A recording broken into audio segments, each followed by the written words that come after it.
সিটের মধ্যে আমি যা লিখছি সেটা একটু পরে বলি, সেইটুকুই পড়বেন। খালটা চিকন, তার মধ্যে এম্বাংমেন্ট দেবে বিশাল 21 ফুটে, খাল 10 ফিট চড়ো না, দুই পাশে 21 ফিট।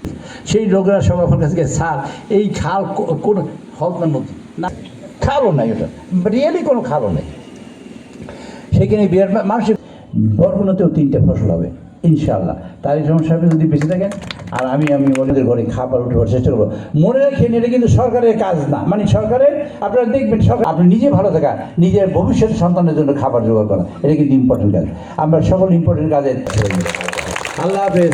বাংলাদেশ জিন্দাবাদ। বাংলাদেশ জাতীয়তাবাদী দল। আমি